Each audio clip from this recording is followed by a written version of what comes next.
பத்திரிகைகள் எங்கள் ஊரில் அப்போதே அந்த நூலகத்தில் எல்லா பத்திரிகைகளும் வர்றது மட்டுமல்ல, அப்போதே எங்கள் ஊர் நூலகத்திலே ஏறத்தாழ 3000 புத்தகங்களுக்கு மேல் இருந்தது. எல்லா விதமான புத்தகங்கள் இருந்தது. அதுதான் எங்கள் ஊர். அந்த வெளிப்படையாக சொல்லுகிறேன், அப்போது பக்கத்தில் இருக்க திருச்சியை பார்ப்பதே பெரிய அபூர்வமாக இருந்த காலம். 20 கிலோமீட்டரில் ஒரு மோட்டர் சைக்கிளை பார்ப்பதே அபூர்வம். அப்படித்தான் இருந்தது. மின்சாரம் கிடையாது, சாலை வசதி கிடையாது, ஒரு பேருந்து வசதி கிடையாது. அப்படிப்பட்ட ஊர் தான் எங்கள் ஊர். இதுக்கு வளமான ஊர். எங்கள் ஊரே அப்படி என்றால் மற்ற ஊர்கள் எப்படி இருக்கும் என்பதை இப்பொழுது யோசித்து பார்க்கிறேன். இப்போது இருக்கிற இளைஞர்களுக்கு அதெல்லாம் சொன்னால் அது புரிந்து கொள்ளக்கூட முடியாது. அப்படி அந்த காலத்தில் என்ன குண்டூசி கூட மேட் இன் இங்கிலாந்து தானே, அப்படித்தானே இந்தியாவுக்கு சுதந்திரம் வந்தது. இன்றைக்கு நான் இதை இப்படி சொல்லுகிற போது என்னுடைய பிள்ளைகள்னா எங்கள் உலகத்தில் எல்லா பாகங்களுக்கும் போய் வந்து கொண்டிருக்கிறார்கள். அதை நினைத்தால் எனக்கே வியப்பாக இருக்கிறது. அப்போ நான் சொல்லுகிற போது பிள்ளைகளுக்கு புரியவில்லை. ஆனால் அன்றைக்கு அப்படித்தான் இருந்தது.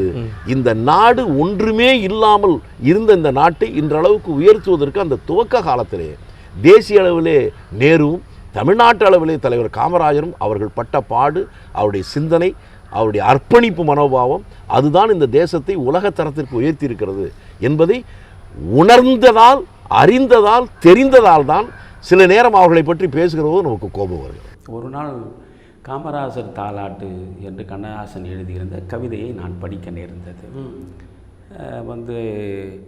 அந்த கவிதை தான் என்னை காமராஜரிடம் கொண்டு போய் சேர்த்தது.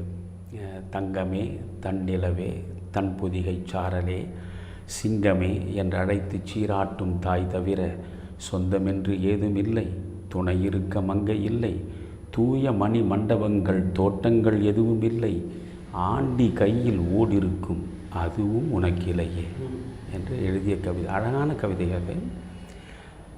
அந்த ஆண்டி கையில் ஓடிருக்கும் அதுவும் உனக்கில்லையே என்ற 2 வரி என்னை புரட்டி போட்டது. ஏனென்றால் சமூக நலனுக்காக சகலத்தையும் துறந்து விடுகிற ஒரு சன்னியாசியின் கையிலே கூட சொந்தமாக திருவோடு இருக்கும்.